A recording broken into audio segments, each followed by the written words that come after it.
It was 4:40 in the afternoon, the second Saturday of June, and my husband was standing on a hay bale in our backyard with a glass of sweet tea raised over 40 people, saying the words, "Here's to 10 more years, y'all," when I saw my own house key hanging off my sister's wrist. I need you to understand what I was looking at, because to anybody else at that party, it was nothing. A keychain, a brass key with a little purple plastic cap on the head, swinging off Chloe's bracelet while she lifted her mason jar to toast my marriage. Purple caps are my shop's caps. Landry Lock and Key, off the county road, 3rd generation. And that wasn't just any key wearing my family's color, y'all. I know my own work the way a baker knows her own crust. That was the key to my front door. And here's the part that took my legs out from under me, right there in front of the brisket and the bluebonnets and half the town. I cut that key myself, 6 weeks earlier. With my own 2 hands on my daddy's machine, while my sister stood on the other side of the counter, telling me it was for her new apartment. My husband was still talking. Something about the smartest thing I ever did. People were laughing at the right spots, and across the yard, my mother-in-law, Norma, 79 years old, sharp as a fresh-cut edge, set her glass down on the table. Slow, quiet, and looked at me. She'd seen it too. I didn't drop my glass. I didn't say a word. I finished that toast with a smile on my face, and if you want to know how a woman does that, how she stands in her own backyard clapping for her own marriage while the floor is coming out from under it, then stay with me, because that's the story I'm here to tell you tonight. Let me take you back to the beginning, because I cut that key myself. And that sentence is going to mean something different to you by the end of this. My name is Tessa Landry. I'm 36 years old, and I'm a locksmith. Not a hobby locksmith, a licensed, bonded, 3rd-generation locksmith from the Texas Hill Country. My granddaddy started the shop after the war. My daddy, Emmett Landry, ran it for 41 years, and when he passed, it came to me. The storefront off the county road, the service van, the wall of blanks, and Otis, Daddy's benchman for 4 decades, who can still pin a cylinder faster than men half his age and twice as humble. People think locksmithing is about breaking in. It's the opposite, y'all. It's about who gets to come in and who doesn't, and making sure the door itself never has to have that argument. My daddy used to say, "We don't sell metal. We sell the good night's sleep." Now, there's one thing about my trade you need to understand, because this whole story turns on it, and I promise it's the only technical thing I'll ask you to hold. It's called a restricted keyway. A regular house key. Anybody can copy at any hardware store in 5 minutes. No questions asked. A restricted keyway can't be copied anywhere except the shop that holds the license for it. My own house. The house my daddy left me. The house I carried my husband into. And don't worry, we're getting to him. My own house runs on my shop's restricted system. Nobody in this county can cut a copy of my front door key except me. And when we do cut one, it doesn't just walk out the door. It gets a purple cap, a stamped service number, and a ticket with a signature on it. In my trade, every key has a birth certificate. Remember that. We're going to need it. To understand what my sister did, you have to understand what my sister was to me. And to understand that, you have to come into the shop, because everything in my family happened in that shop. Daddy raised us in it. Me and Chloe, 2 little girls doing homework on the counter between the key machine and the register. breathing brass filings and WD-40 like other kids breathe chalk dust. I loved it. I loved it the way you love a person. The sound of a fresh blank going through the cutter, the little rain of gold shavings, the way Daddy could hold a finished key up to the light, squint down the cuts, and say, "That'll open more than a door, Tess. That'll open somebody's whole evening." Chloe hated it. And I want to be fair to my sister here, the way this channel is always going to be fair, because the fairness is what makes the ending hurt right. Chloe wasn't bad.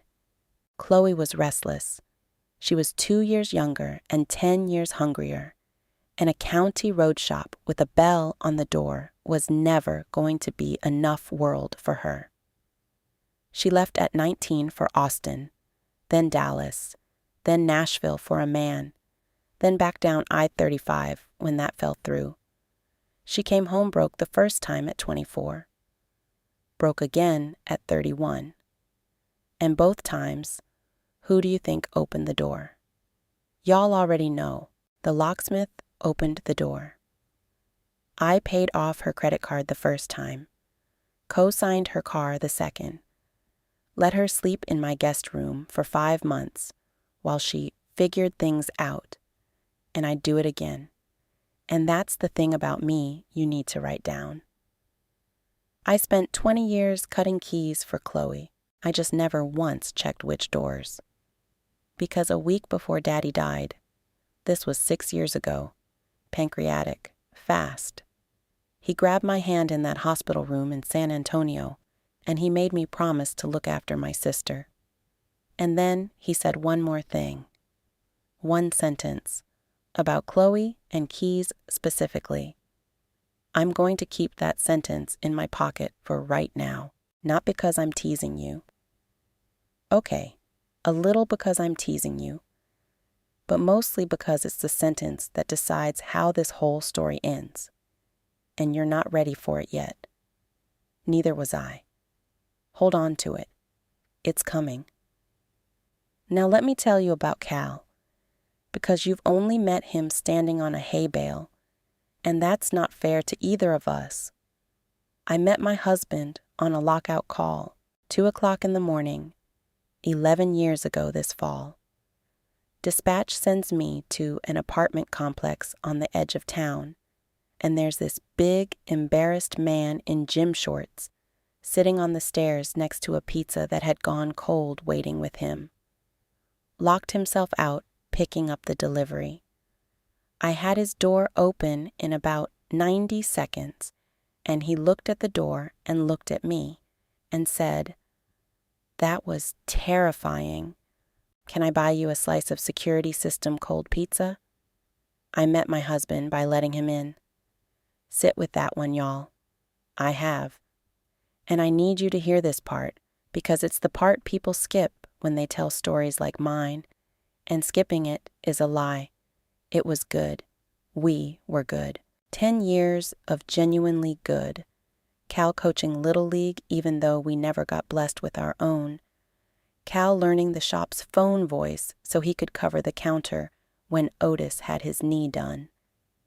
Cal slow dancing me around the kitchen to the radio every single New Year's. The man drove 4 hours once because I mentioned that the peach cobbler at a place in Fredericksburg tasted like my mother's. That happened. That was real. I've had a year to go back through 10 years with a flashlight, looking for the lie buried in the foundation. And here's my honest report. It isn't there. The love was real, and he did what he did. Both of those things are true at the same time. And if you're living inside that particular sentence right now, if you're lying awake trying to make one of those halves cancel out the other, this part of the video is yours. They don't cancel. You just learn to carry them in separate hands. Have you ever noticed that the person who holds the keys is always the last one anybody thinks to ask? The bank teller nobody sees. The receptionist nobody lowers their voice around.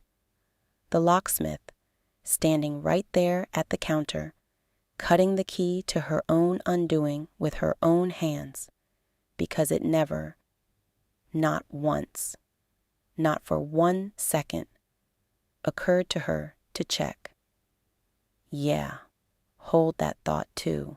We're pulling into the part of the story where I should have checked. It started the way these things always start, with a schedule change nobody announces. 2 years ago, give or take, Cal took up fishing. Thursday evenings on the Guadalupe, him and the guys from work. And look, this is Texas. A man taking up fishing is not a red flag. It's practically a civic duty. He bought the rods.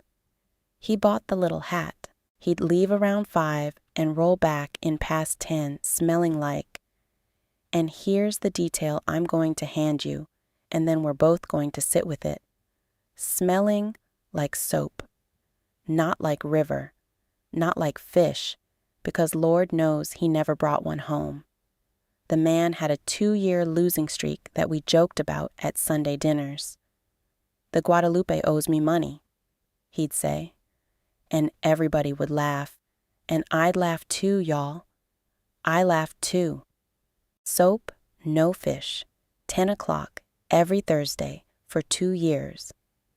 And the licensed security professional sitting across the kitchen table never once ran the numbers, because you don't audit the person who dances you around the kitchen on New Year's. Then, about 8 months ago, Chloe came back down I-35 for the 3rd time. Nashville hadn't worked out, again. And this time, she wasn't crying at my counter. And I remember thinking, good, she's finally landing on her feet. She got a little waitressing job. She started talking about getting her own place. A new apartment, Tess. A real fresh start. And honest to God, I was proud of her. I told Norma at church, I'm pretty sure I glowed about it. Chloe's finally figuring it out. She was at our house all the time that spring. Sunday dinners, random Tuesdays. She'd bring peach cobbler from the good place and sit in my kitchen in the chair by the window, and my husband would tease her about Nashville, and she'd tease him about his empty cooler. And I looked at the two of them laughing in my kitchen and felt, I need you to hear the true thing. I felt lucky. I thought, my little sister and my husband finally get along. After all these years, my family fits. I didn't just miss the signs, y'all. I laminated them. I put them in a frame and hung them in the hallway and called them blessings. And then came the 11th of May, a Tuesday, 10:20 in the morning because it's on the ticket. The bell over the shop door rings, and it's Chloe. Coffee in each hand, one for me, and she's got that bright, fresh start energy on her. And she says, Tess, I need a favor. Can you cut me a spare key? For the new apartment, I want one to hide for when I lock myself out. You know me. And she laughed, and I laughed because I did know her. Locked out of everything her whole life, my sister. And she slid a key across my counter. Now, here is the moment.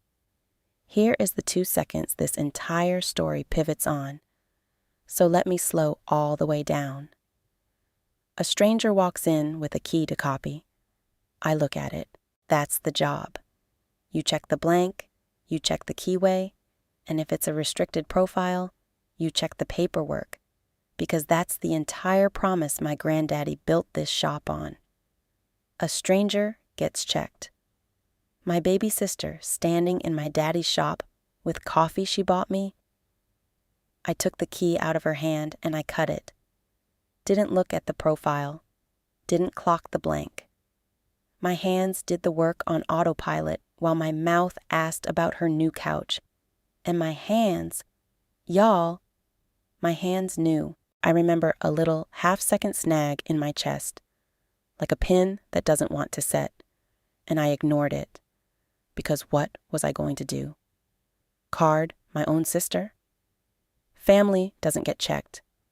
That was my system. That was the hole in my system. I capped it purple, stamped it, printed the ticket, service number 4471, and slid it across for her signature. Because that part's automatic, the machine does it whether your heart's paying attention or not. She signed it with a little heart over the I, the way she's done since 4th grade. $4.50, she paid cash. She hugged me over the counter and I smelled her perfume, and 12 minutes later, I'd moved on to a van call and forgotten the whole thing. Ticket 4471 went into the drawer with 1,000 others, and there was one thing wrong with that ticket. One thing sitting right there in black ink that would have ended this story 6 weeks early if I'd looked at it for even 3 seconds. It took me 6 weeks and a backyard party to see it. Hold on to that. We're coming back to that ticket, I promise. The weeks in between, I only understand now, the way you understand a photograph after somebody points at the corner of it. Chloe asking, casual as weather, what time I usually close the shop on Thursdays. Cal suddenly particular about the laundry, a man who for 10 years treated the hamper as a suggestion, now running his own loads. The night the two of them both reached to refill my tea at the same second and laughed a beat too long about it. And Norma, who came by the shop the last week of May with a peach kolache and a question she never quite finished. Tessa, honey, does your sister know somebody out toward the river? Because I was coming back from my quilting guild on Thursday, and I could have sworn I saw her little red car turn down that gravel road by the... And I said, probably a boyfriend, Norma. God help him. And we laughed. She tried again. Y'all. One more time, in June, quieter. Does Cal still fish on Thursdays? And I, a woman who reads pin depths for a living, heard nothing in it at all. If you've already spotted what was wrong with ticket 4471, put it in the comments right now. I mean it. I read every single one, usually at the shop counter with my coffee, and I want to know who saw it before I did, because it took me, 3rd generation, licensed, bonded, until the 2nd Saturday of June, 4:40 in the afternoon, standing in my own backyard in a white dress I'd bought for the occasion. So now you're standing where I was standing. The vow renewal, our 10th. Let me give it to you whole this time, with everything you know now. We'd planned it for months. Nothing fancy, because we're not fancy people. Our backyard, string lights. Cal hung himself, 2 long tables, brisket from the pit.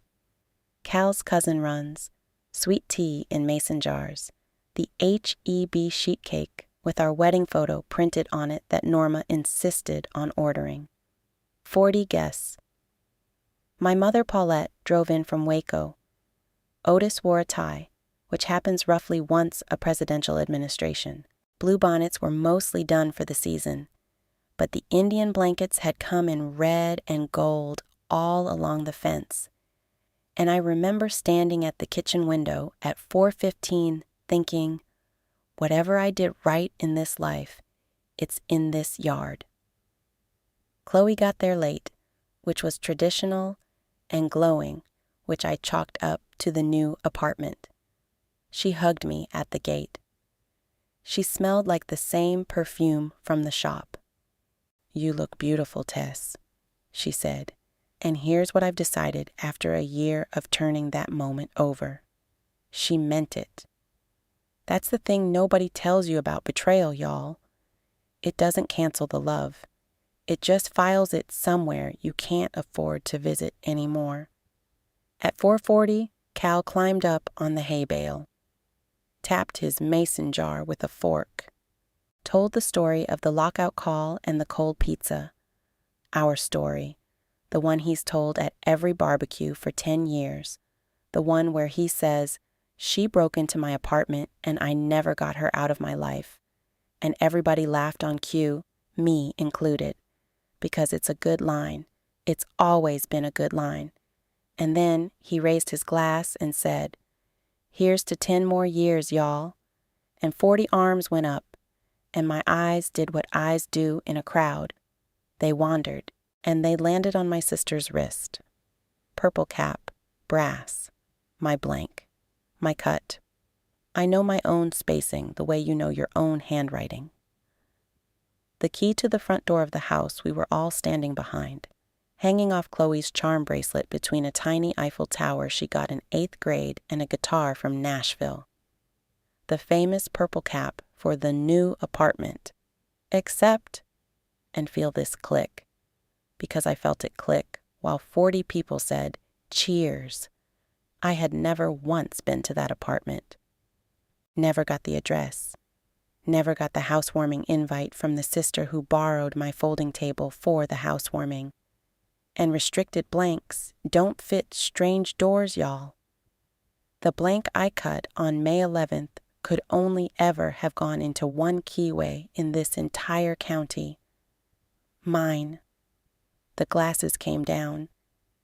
The band, 2 boys from the high school with guitars, started up, and I stood there in my white dress doing the only thing I fully trust my body to do under pressure. I counted the pins of my own front door lock in my head, 1 to 6, the way Daddy taught me to do when a job goes sideways. Breathe on 1. Set on 6. By 6, I knew 3 things. 1, I could be wrong. There was a version where this was innocent, where Chloe had my spare for plant watering and I'd forgotten. I hadn't given her one, but the version had to be eliminated on paper, not on a hunch, because I am my father's daughter, and we do not accuse before we've checked the ticket. 2, if I was right, then the person who could tell me exactly what that key opened was not at this party. It was in a drawer at the shop, written in my own machine's ink. And 3, this is the one I want the women watching to take home. Nothing true stops being true after the brisket.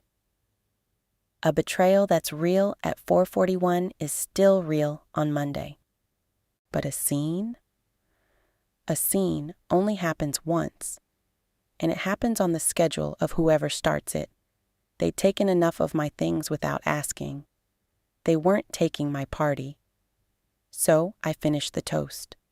I hugged my husband in front of everybody, and the arms were warm, and the smile was real on his face, and I held both of those facts in separate hands. I cut Norma a corner piece of the H-E-B cake, because corner pieces are her right as an elder, and when I set it in front of her, my mother-in-law looked up at me and put her hand flat over mine and said, quiet under the band, in that iron little voice of hers, "Monday, honey, not tonight, Monday." 79 years old, y'all. She'd seen the key. She'd seen me see it. And she'd already done my math for me. Nothing true stops being true on Monday. I danced at my own vow renewal. There's video of it somewhere. Me and Cal under the string lights, my chin on his shoulder. I've watched it exactly once since, and you can't tell. You cannot tell. And I don't know a sadder compliment to give a woman than that. Monday, 6:50 in the morning, I let myself into the shop before Otis, turned on the bench light, and pulled ticket number 4471 out of the drawer. And there it was, the thing that had been wrong with that ticket for 6 weeks, sitting in my own machine's printout, patient as paper, the keyway profile. The system code right under the service number, logged automatically off the blank I'd used. LKR2. Landry restricted, series 2. My series, y'all. My house.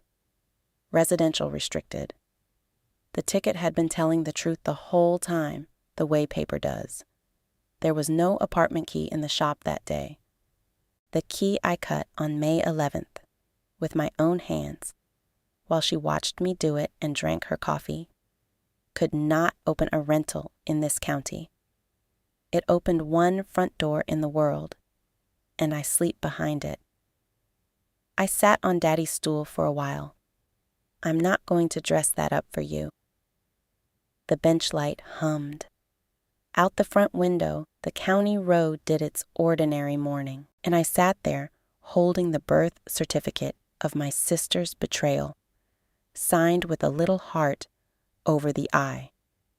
Otis came in at 7:30, took one look at my face, and did the most Otis thing possible. Put the coffee on and said nothing. When I slid the ticket across the bench, he read it the way he reads everything. Twice, slow, thumb under the line. And then that man who'd pinned cylinders beside my father for 40 years looked up and said, May 11th. I was on the bench that morning. She watched you cut it, Tessa. A breath. You want me to say I remember it wrong? No, I said. I want you to remember it right, out loud, one more time. He did, and that made Otis my witness, which mattered later, and it made him something else that mattered more, the first person who knew and didn't look away from me. The rest came apart the way a badly pinned lock comes apart, one wafer at a time, faster near the end. There was no apartment. The waitressing job was real, but the lease Chloe kept almost signing didn't exist. My mother confirmed Chloe had moved into a sublet with a girlfriend that no one had seen. What there was, instead, was a little cedar cabin out on the gravel road off the river. The gravel road, y'all. The one Norma's sentence had been driving toward for a month. A weekend rental gone long-term. I didn't kick down any doors to find it. I didn't have to. Thursday evening, 6:15, I drove out along the Guadalupe with the windows down like a woman just taking the long way. And there in front of the cedar cabin sat my husband's truck, next to my sister's little red car, next to a fire pit with 2 chairs, close together, facing the water. 2 chairs. It's always some small, dumb thing that does it, isn't it? Y'all can tell me yours in the comments another day. Mine was lawn furniture. I didn't stop. I drove home and I did the dishes. Rage keeps. Suds don't. And then I sat at my kitchen table and worked the problem like a lockout, because that's what it was. Somebody was inside something that belonged to me, and I held the tools. Tuesday, I made 2 calls. The first was to a lawyer in Careville, a bulldog of a woman Otis's daughter recommended, who listened for 10 minutes and said, "Do you have documentation?" And I said, "Ma'am, I have a signed, stamped, machine-logged service ticket." And I could hear her smile through the phone. The second call was the bank. And that's where the cabin turned from heartbreak into arithmetic. 14 months of Guys Thursdays paid for off our joint account, disguised as deposits to a fishing lease. $1,100 a month, plus the propane, plus, I'm just going to say it, plus the 2 Adirondack chairs, $340 ordered to the shop's own post office box, because my husband, God love him, reuses shipping addresses, $22,000, give or take, of our money, spent building a second life with my sister. My lawyer has a word for that. The word is dissipation, and courts claw it back. Wednesday morning, 7:15. I put the ticket on the kitchen table between the coffee cups, turned so he could read it right side up. I thought hard about what to say. You do. You rehearse in the shower like it's a play. And in the end, I said the shortest, true thing I had. You didn't take a key, Cal. You took the shop's word. Daddy's word. Mine. And I watched my husband of 10 years read a service ticket like it was his own X-ray. He didn't yell. I'll give him that forever. He didn't insult either of us with the fishing story. He went gray, and he said my name once. And then his phone came alive on the table between us, face up, because the careless ones stay careless right to the end. Chloe. We need to talk before you talk to Tess. Before you talk to Tess. Sent while I was already talking to Tess, because my sister has been half a step late her entire life, and I used to find it endearing. What do you do, y'all? I'm asking honest. What do you do when the two people who know every door of your life turn out to be the two people picking the lock? You can't change the locks on your own memories. Believe me. I priced it. I picked up his phone and I handed it to him, and I said the calmest sentence of my life. Answer her. Y'all clearly have logistics. And I took my coffee to the porch, and I heard my husband, through my own kitchen window, whisper fighting with my sister about who had ruined what. The lock had already told me everything, but that was the sound of the door swinging open. Y'all deserve the rest of that Wednesday, too, because the door swinging open is a sound, but a marriage ends in logistics, and the logistics are where you find out who everybody is. Cal came out to the porch after the call. 20 minutes. I timed it on the wind chime. Don't ask me why. The brain grabs strange railings when the floor goes. And my husband stood in the doorway of the house my daddy left me and said the only thing he had. It wasn't supposed to touch you. And y'all, I want you to hear my answer, because I'd been assembling it for 6 days, and it still surprised me on the way out. Cal, it was cut from me, on my machine, with my hands. There is no version of this that doesn't touch me. You didn't even pay for the copy. She did. $4.50. Cash. And I watched a grown man understand, maybe for the first time, that the affair was never the deepest cut. The deepest cut was the errand. They'd made me the locksmith of my own break-in, and neither of them had even flinched at the counter. He packed that Friday while I was at the shop, which was a mercy we'd agreed on. When I came home, the closet was half empty. The truck was gone. And on the hook by the back door, the fishing hat was still hanging. The little one, with the flies and the band. He'd left it, y'all. 2 years of Thursdays, and the man left the costume on the hook like a uniform he was done pretending fit. I stood in the kitchen, looking at it for a long minute. Then I put it in the donation box, because somewhere in this county there's a man who actually fishes, and he deserves a decent hat. And Friday afternoon, my bulldog in Careville spread everything across her conference table. The ticket, the bank pages, the lease Dwight would later confirm, and read it all twice, thumb under the lines, Otis style. And then she looked up and said the sentence I'd drive 2 hours to hear again. Mrs. Landry, in 19 years of family law, this is the first time the wronged party manufactured the physical evidence herself with a machine before the affair was discovered. You're not a witness, honey. You're the chain of custody. I framed nothing from my marriage that year, y'all, but I thought hard about framing that. Now comes the part of the video that most channels skip, and I promised myself when I sat down in this chair that I wouldn't. The montage part, the part where a voice like mine usually says, "The divorce took 8 months over soft piano," and then we skip straight to the Good Friday night. No, ma'am, y'all have earned the truth.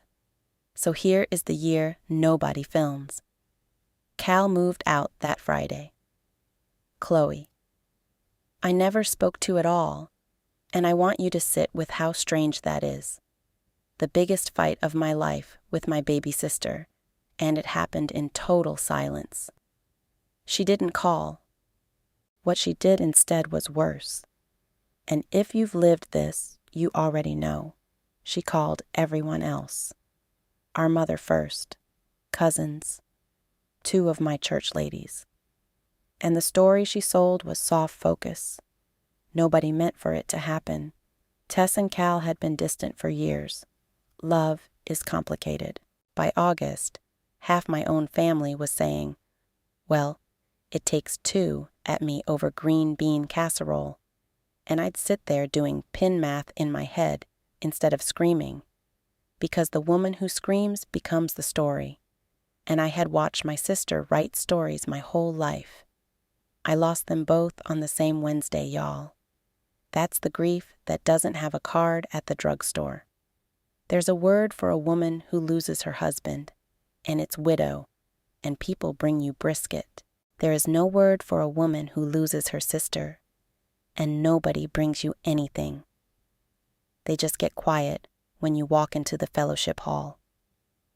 And underneath the grief, running the whole time like a shop fan, was the money fear. Let me give you real numbers, because vague fear is a luxury, and mine was itemized.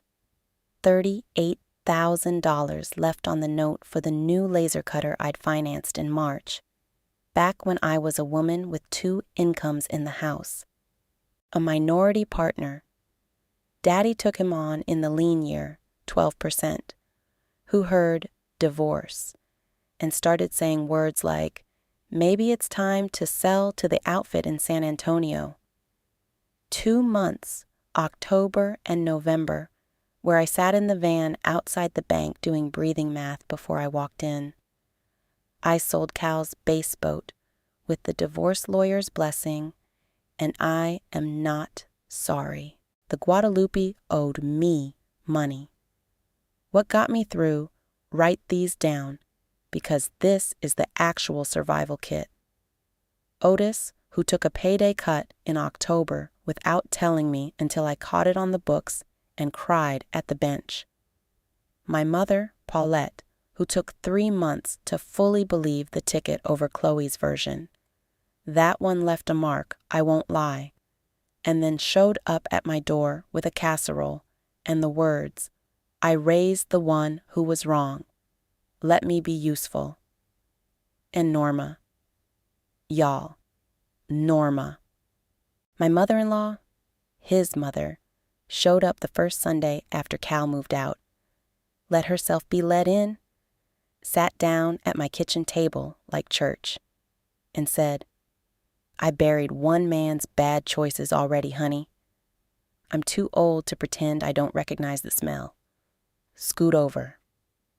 And then she came back every Sunday, every single Sunday of the dark year. The mother of the man who broke my life sat in my kitchen playing gin rummy and losing on purpose. And when her own son asked her why, she told him. And she gave me permission to tell y'all, because she's the last thing you did right, and somebody in this family ought to keep it. If you're in your own dark year right now, if you're doing breathing math in a parking lot this week, this part of the video is yours. The family that ends up in your kitchen is not always the one on the paperwork. Keep the door answered. That's the whole instruction. Keep the door answered. And then, in February, the school district called about the stadium. But before I give you the good part, because it is coming and it's better than you think, I owe you the worst night, because the good part doesn't count if I skip this. The worst night was in January. The divorce was grinding along. Dissipation claims are strong but slow, like Otis. And I came home to the empty house on a Tuesday and the porch light was out. That's it. That's the whole event. The bulb Cal always changed had died, and I stood in my own dark doorway, keys in my hand, a locksmith, y'all, standing at her own door, and I could not make myself go in. I sat down on the step in 18-wheeler cold, and I cried for, I don't actually know how long. I don't remember that part well. Norma remembers it for me, because she's the one I called, and she says I only said one sentence the whole drive over. Everybody I cut keys for is gone. She put the bulb in herself, standing on my kitchen chair at 9 at night, 79 years old, while I held her hips so she wouldn't tip. And when it clicked on, she looked down at me and said, "There, now it's a porch again." I'm telling you about the bulb because healing is not a montage, y'all. Healing is one screwed-in light bulb at a time. And some of them get screwed in by an old woman who refuses to let you sit in the dark. Christmas of the dark year deserves its own minute, because holidays are where a broken family does inventory whether you schedule it or not. My mother wanted everyone at one table for Mama's sake. Hers, meaning Chloe and me, plates crossing, like the whole thing had been a scheduling conflict. I said no, and saying no to my mother at Christmas cost more than the divorce filing. I'll be honest with y'all. So Christmas Eve found me at Norma's, at her little table with the poinsettia tablecloth she's had since Reagan, eating tamales from the good standout by the highway. Hill country Christmas Eve tradition. And if you know, you know. Playing gin rummy for pecans. 2 women, 1 string of lights, the radio doing carols out of San Antonio, and at some point, Norma laid down her cards and said, "First Christmas is the widowmaker, honey. Doesn't matter that he's alive. You're allowed to grieve a living man." And I put my head down on the poinsettia tablecloth of my ex-husband's mother and let the whole year out, and she patted my hair and kept score with her other hand. Because grief is grief, but gin rummy is gin rummy. My mother came around in the spring, like I told you, the casserole, the let me be useful. What finally turned her wasn't the ticket, y'all. It was Chloe asking to borrow money in March. Same script, new audience, a fresh start, just a few thousand, temporary, and my mother, 68 years old, watching her younger daughter run the play she'd been running since the 90s. Heard the words, "new apartment," come out of that girl's mouth, and something in her finished adding up. She called me the same night. "Tessa," she said. She asked me for a key too. It's just shaped like money. My mother's a quilter, not a locksmith, but I swear that's the best diagnosis anyone gave the whole year. And one more entry from the dark year, because it's the one that surprised me. The county chose sides, quietly, the way counties do. Nobody made speeches. But starting around November, the shop's little bell just rang more. Ranchers I hadn't seen since Daddy's funeral suddenly needed their tack rooms rekeyed. The pastor's wife brought in a jewelry box with a lock that had been sticking since the Carter administration, and we both knew that box hadn't stuck a day in its life. Miss Artis from the fabric store came in for 2 keys and left a pie. Y'all, nobody in the hill country will ever say the sentence, "We heard what happened and we're with you." They'll just hand you a pie and a lock that isn't broken. It's the same sentence. It kept the lights on in more ways than one, and I want it on the record. A small town knows everything, and every now and then, it knows it in your favor. Okay, February. The good part, y'all have been patient. The school district's facilities director called the shop on a Tuesday. They'd had a master key walk-off. The whole district needed rekeying, and the outfit from San Antonio had bid it big and impersonal. "Your daddy did our locks in '98, the man said. "You still stamp your tickets?" And I looked at the drawer, y'all, the one where ticket 4471 lived, and I said, "Sir, every key in this shop has a birth certificate." Quiet on the line for a second, and then, "That's the bid I'm taking to the board." Landry Lock and Key rekeyed the entire county school district that spring, 14 buildings. And the last one, because the facilities man had a sense of poetry, was the football stadium. So if you want the picture that got me through, here it is. A Friday evening in April, the big lights coming on for spring practice over that green Texas grass, and me on a ladder at the field house door with my daddy's name stitched on my work shirt, setting new pins into the last cylinder while the marching band ran drills. Friday night lights, y'all. Everybody in this state chases them one way or another. Mine came with a torque wrench. The contract cleared the laser cutter note, with room to spare. In May, I bought out the minority partner.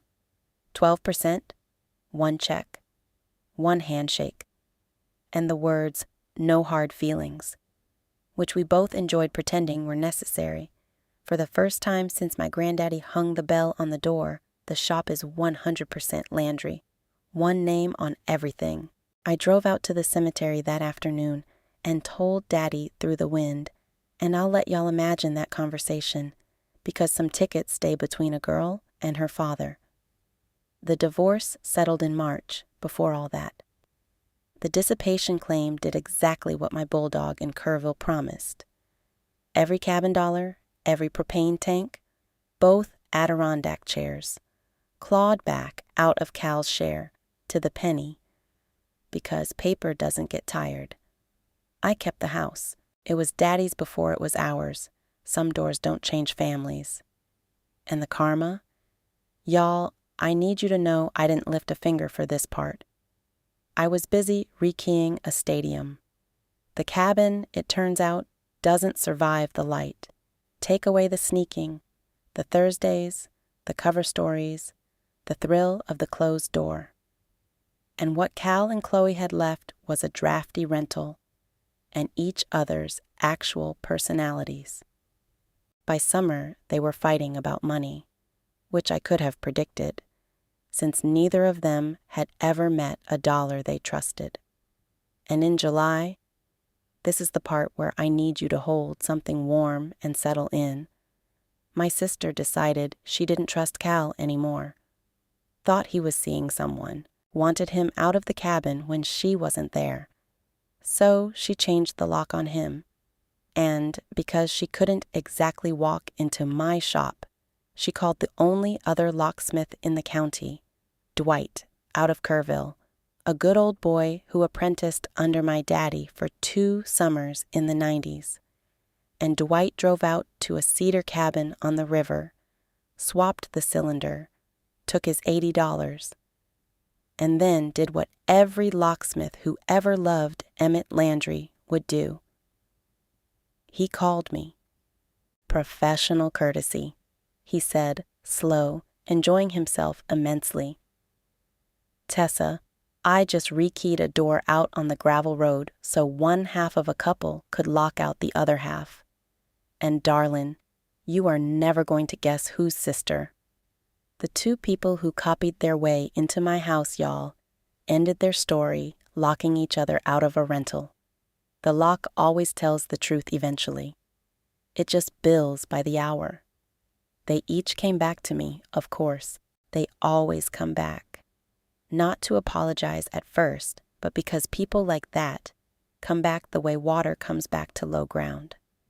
Cal first in September at the shop counter, hat literally in his hands, with a speech about counseling and mistakes and what we built.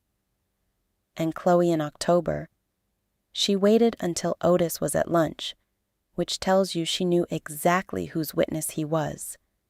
Standing at the same counter where she'd slid me that key, crying real tears, saying, "Tess, you're my sister.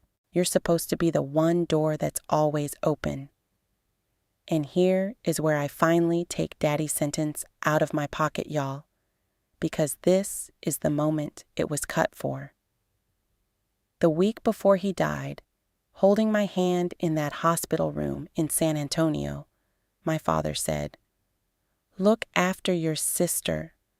But Tessa, hear me now. We never judge what's behind a man's door. And we never, ever cut a key for somebody who won't knock." I thought for 6 years he was talking about customers. Standing at that counter looking at my crying sister, I finally understood he'd been reading blanks his whole life. And he'd read hers, and he'd read mine. And he'd left me the one instruction that covers both trades I inherited, the metal one and the family one. So I gave them each the same answer, calm as a Sunday counter. To Cal, forgiveness and a copied key are two different products. I only sell one of them now. You can have the first. You'll never hold the second again. And to my sister, and this one cost me, y'all, and I'd say it again tomorrow. The door was always open, Chloe. That's what makes it stealing. You had a standing invitation, and you chose a copy. Knock somewhere else for a while. She left. The bell over the door rang behind her. Same bell since 1962, and Otis came back from lunch and looked at my face and put the coffee on, because that's the entire job description of the people who stay. Which brings us back to the yard, because y'all knew we were coming back to the yard. Second Saturday of June, 1 year to the weekend after the toast. Same backyard, same string lights. I rehung them myself, and yes, I checked every bulb. Same long tables, same brisket from the same cousin's pit, who stayed my cousin in the divorce. Thank you very much. Custody of the pitman was non-negotiable. Sweet tea in the mason jars. Indian blankets red and gold along the fence line, right on schedule, because Texas keeps its appointments even when people don't. But it wasn't a vow renewal this time. It was Norma's 80th birthday party, thrown by me in my yard for the mother of my ex-husband. And if that sentence sounds strange to you, then I'll tell you what Norma told the ladies at her quilting guild when they made the same face. Family's not who shares your name, it's who shares your Sundays. Now eat your cake. H-E-B sheet cake, her face on it at 25, standing next to a Chevy. She cried. She'd deny it. There were 40 people in that yard again, and I'd cut keys for half of them at one time or another. And not one key at that party opened a door it wasn't invited through. Cal wasn't there. His mother was. He knows. Some arithmetic a man just has to live next to. And before the party, that morning, I did the last thing on my list from the dark year. I took the old cylinder out of my front door, the one whose key I'd cut on May 11th, the one whose copy went to a cabin by the river, and I retired it. It's in the shop now, up on the shelf behind the register, next to Daddy's first key machine, tagged in my handwriting, LKR2, Series 2, 2015-2025. Served honest, lied to once. And I pinned a brand new cylinder, new series, one key in existence. Purple cap. It lives on my ring next to the shop key, and nobody, y'all, holds a copy. When I want somebody in my house now, I do a wild and radical thing. I open the door. Some keys you cut, some you retire. Knowing which is which, that's the trade. Both trades. So let me leave you with the 3 things I'd cut into brass if they'd fit, from a locksmith who learned her own lesson the long way. 1. Tonight, I mean tonight, before the next video autoplays, do the key inventory, not just the metal ones. Who has a copy of your house, your passwords, your bank app, your whereabouts on a Thursday? Write the list. If there's a name on it that made your stomach move just now, you already know your homework. 2. Pay for the restricted keyway, in locks and in life. Anything that can be copied without your knowledge eventually will be. The things that can't be copied without a signature, those are worth every dollar of the difference. Put your trust in systems that leave tickets. And 3, this is the one that cost me a sister, so handle it gently. An open door is love. A copied key is theft.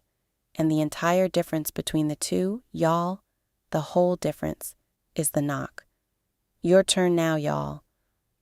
And know that every comment gets read at the shop counter with my coffee, usually with Otis reading over my shoulder and pretending he isn't. Tell me, standing in that yard at 4:40 with the toast going up, would you have finished it? Or would you have said something right there over the brisket? Be honest, I won't judge either answer. I've been both women in my head 100 times. And tell me where you're watching from tonight. These stories have been traveling further down the road than my van ever did. If this one found you on the right evening, if you've ever had to change a lock that shouldn't have needed changing, subscribe to 65 and Sunny, because there's always another quiet woman with a story, and I'd hate for you to miss her.